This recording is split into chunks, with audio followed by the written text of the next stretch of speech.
পাগলা মসজিদের সাংবাদিকদের ওপর হামলা, শাস্তির দাবিতে মানববন্ধন। কাছের টিভির নিজস্ব প্রতিনিধির পাঠানো তথ্য চিত্রে দেখুন বিস্তারিত। কিশোরগঞ্জের ঐতিহাসিক পাগলা মসজিদের নিলাম সংক্রান্ত সংবাদ সংগ্রহ করতে গিয়ে দুই সাংবাদিকদের ওপর হামলার প্রতিবাদে মানববন্ধন হয়েছে।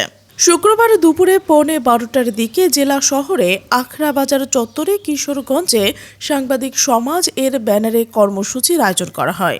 মানববন্ধনে বক্তারা পেশাগত দায়িত্ব পালন করতে গিয়ে সাংবাদিকদের ওপর এমন বর্বরচিত হামলার তীব্র নিন্দা ও ক্ষোভ প্রকাশ করেছেন।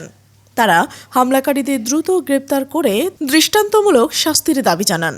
গত বৃহস্পতিবার আসরের নামাজের পর পাগলা মসজিদের নিলাম ঘরের সামনে হামলায় আহত হন চ্যানেল 24 কিশোরগঞ্জ জেলার প্রতিনিধি খায়রুল আলম ও গ্লোবাল টেলিভিশনের জেলা প্রতিনিধি ফয়জুল ইসলাম ভূঁইয়া।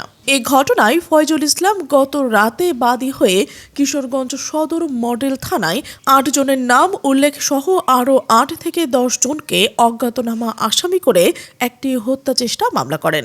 মামলার এজাহার সূত্রে জানা যায়, প্রতিদিন আসরের নামাজের পর ঐতিহাসিক পাগলা মসজিদের দানকৃত বিভিন্ন সামগ্রী নিলামে তোলা হয়।